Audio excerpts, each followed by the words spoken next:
और हम आपको कुछ ज़बरदस्त ख़वातीन से मुताल्लिक़ बताना चाहते हैं और एक ऐसी ही हाई अचीवर ख़ातून से आपकी मुलाकात कराना चाहते हैं। बिल्कुल साथ पहले तो आपको बता दें कि पाकिस्तानी ख़वातीन हर शोबे में आलमी सतह पर अपनी मेहनत, लगन और काम से अपना नाम जो है वो मनवा रही हैं और ये सिलसिला काफ़ी अरसे से शुरू हुआ है। We just love the fact कि ये सिलसिला कहीं नहीं रुक रहा, बल्कि इसमें ज़्यादा जो है वो स्टीम जो है वो ज़्यादा आ गई है और बिलाशुबा हमें बहुत फ़ख्र है इस बात पे और हम उनसे इन ख़वातीन से, इन हाई अचीविंग ख़वातीन से आपकी मुलाकात भी करवाते रहते हैं। पाकिस्तान के शुमाली इलाका जात से ताल्लुक़ रखने वाली एक लड़की हार्वर्ड मेडिकल स्कूल की असिस्टेंट प्रोफेसर मुकर्रर हुई है और हुमा फरीद ने, उनका नाम बिल्कुल मेरा नेम से कि मैं कह दूँ ना, इसलिए I am even more proud. तो हुमा फरीद ने ट्विटर पर जब ये खबर शेयर की तो उन्हें मुबारकबाद देने वालों का जो था वो एक बहुत ही बन गया। और उन्होंने जब अपनी कहानी लिखी ना कि किन किन हालात से गुजर कर वो वहाँ पहुँची, वो बड़ी इंस्पायरिंग है। लेकिन एक और ख़ातून जिनसे हम आपकी एक्चुअली आज मुलाकात कराएंगे वो हैं बैरिस्टर ज़हरा बयानी। और ज़हरा बयानी लिंकन्स इन की नुमाइंदगान की कमेटी की रुकन मुंतखब हुई हैं और ये पहली पाकिस्तानी खातून वकील हैं जिन्हें ये एजाज़ मिला है। 4 साल तक वो इस बॉडी का हिस्सा रहेंगी और वन ऑफ द इंस से एसोसिएट होना पड़ता है। किस तरह से उन्होंने बारट लॉ कहाँ से किया और फिर यहाँ तक का सफ़र कैसे तय किया, ये हम ज़हरा बयानी से पूछते हैं। स्पेशली हमें खुशी तब होती है जब हम इन ख़वातीन का हम जिक्र कर रहे हो और इनके अचीवमेंट्स के साथ फर्स्ट हो, इन द सेंस कि हमने ज़हरा की बात की है being the first Pakistani woman to be a member of representative committee. क्यों? और इससे पहले हम हुमा की जो बात कर रहे थे वो अपनी फैमिली की पहली खातून थी जो कॉलेज तक गई थी। अंदाजा करें उसके बाद जो उन्होंने अचीव कर लिया वो तो एक और ही मार्का मारा, but even to be in college she was the first. और लिंकन्स इन आपको पता ही है, आपने माशरती इल्म की किताबों में ज़रूर पढ़ा होगा, कायद आज़म यहाँ से फारिग तहसील थे, अल्लामा इकबाल यहाँ से फारिग तहसील थे, जुल्फ़िकार अली भुट्टो यहाँ से फारिग तहसील थे, मार्गरेट थैचर यहाँ से फारिग तहसील थी। प्रेस्टीज का एक लेवल ही और है।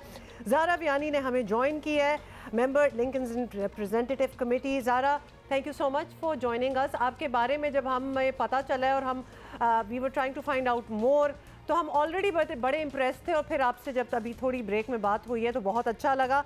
ज़हरा, कितनी बड़ी अचीवमेंट है ये आपके लिए personally? Thank you for having me on the show.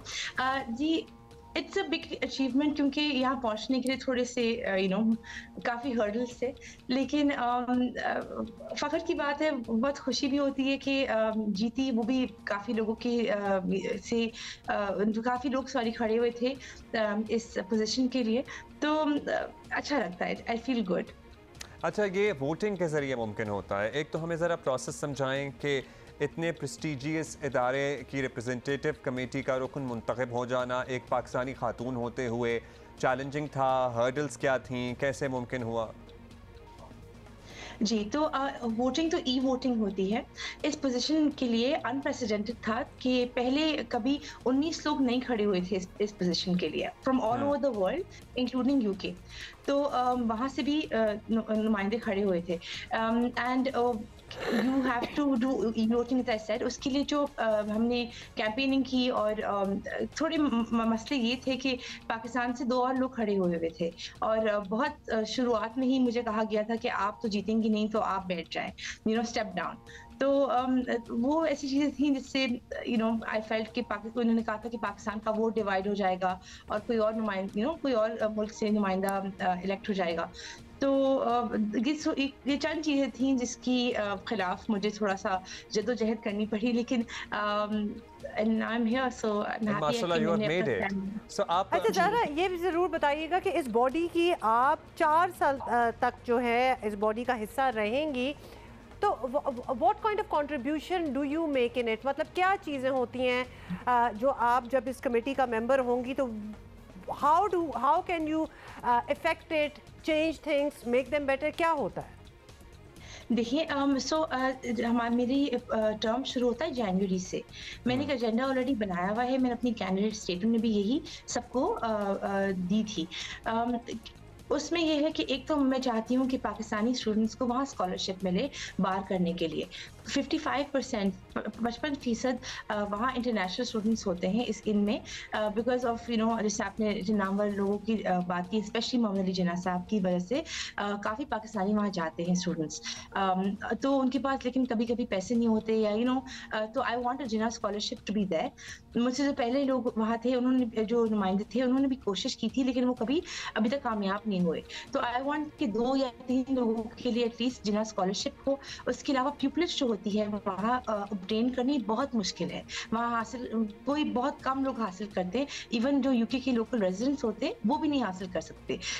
तो इसलिए मैं चाहती हूँ कि 1 या 2 प्यूपिलिस्ट की पोजीशंस ओपन हो साउथ एशियंस एंड पाकिस्तानीज के लिए, बिकॉज आई थिंक बहुत ज़रूरी है कि हम वहाँ भी हमारे मुल्क में इतना टैलेंट है तो वहाँ भी हम शो कर सकें। And then this is more educational.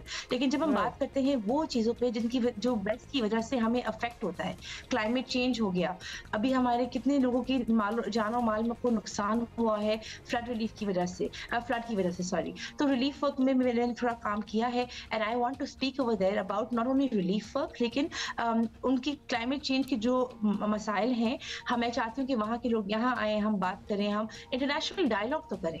मैंने एक लिखा था पेपर ऑन एलिमनी कि हमारे मुल्क में, और हालांकि हमारे मजहब में कहा जाता है कि एलिमनी अलाउड है, लेकिन और बाहर के ममालिक ने इनको अडॉप्ट किया है, बट अगर हम इस पर डायलॉग नहीं करेंगे और अपने कवानीन को चेंज नहीं करेंगे तो फिर हम प्रोग्रेस कैसे करेंगे?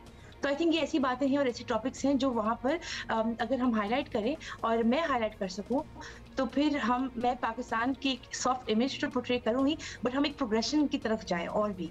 एंड आई रियली वांट कि मैं इस चीज़ में कामयाब हो सकूँ। आपने तो कमाल का एजेंडा भी सेट कर लिया ऑलरेडी, और I hope and we wish you the very best of luck कि आप ये जितने भी आपके गोल्स हैं, पर्टिकुलरली स्कॉलरशिप से मुताल्लिक मामलात जो हैं, पाकिस्तान में कितने ऐसे डिजर्विंग बच्चे हैं जो पढ़ना चाहते हैं, जो बार लॉ करना चाहते हैं, अगर ये जिन्ना स्कॉलरशिप हो जाए तो कमाल नहीं हो जाए फिर वैसे हम। अच्छा, साथ ही फाइनली ज़हरा ये ज़रूर बताइएगा कि चलें, ये तो आप 4 साल आपकी रिप्रेजेंटेशन उधर रहेगी, do you come back to Pakistan as well? और ऑब्वियसली आप जैसी होनहार और इतनी अकम्पलिश्ड लॉयर खातून होंगी तो बहुत ही, वैसे तो आई गेस इनकी रिप्रेजेंटेशन यहाँ से रहते यहाँ से ही आप होंगी, या फिर आप उधर रहते हुए you will be part of this committee?